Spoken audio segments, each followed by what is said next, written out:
ये बड़ा ही प्यारा सा गीत है। एक पत्नी अपने पति को कहती है कि सुनिए कि जैसा मैं सोची थी बिल्कुल आप ऐसे ही हैं। पति को देखिए कैसे वो गा के बताती है अपने पति को कि देखिए मैं आपके बारे में क्या सोचती थी। कैसे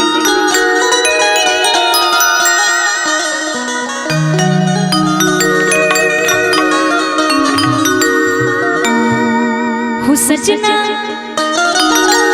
दिलवा के हमारा तो चोर लागेला। सजना दिलवा के हमारा तो चोर लागेला कि जैसन सच ले रहनी से बेजोर लागेला। ये एक पत्नी की भाव है अपने पति के लिए, है ना। वो सजना दिलवा के हमारा तू चोर लागेला। सजना दिलवा के हमारा तू चोर लागेला। जैसन सच ले रहनी हो से बेजोर लागेला।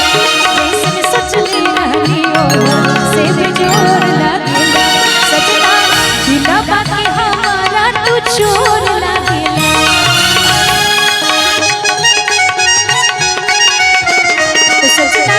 दिलवा के हमारा तू चोर लागेला। जैसन सच ले रहनी हो से बेजोर लागेला। जैसन सच ले रहनी हो से बेजोर लागेला।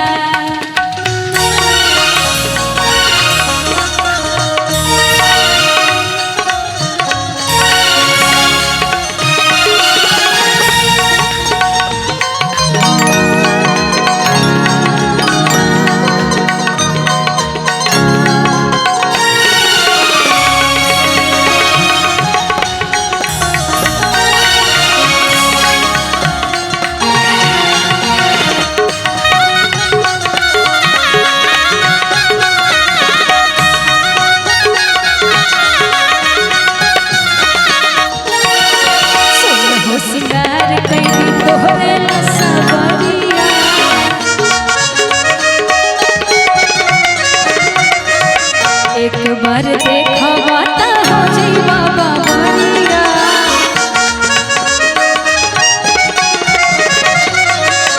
सोलहो सिंगार कैनी तोहरे ला सावरिया। एक बार देखवा ता हो जइबा बाबरिया। सजना सावर थोरे थोरे मोर लागेला। सजना सावर थोरे थोरे मोर लागेला। जैसन सच ले रहनी हो से बेजोर लागेला। जैसन सच ले रहनी हो से बेजोर लागेला।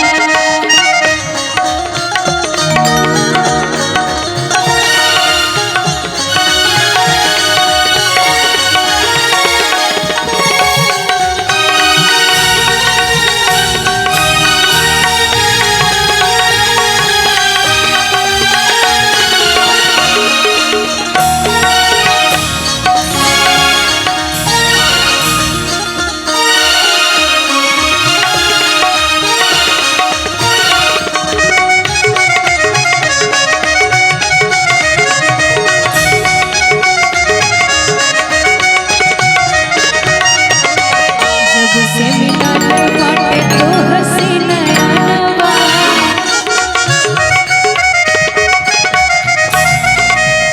हर और तू ही लौकता हो सजनवा।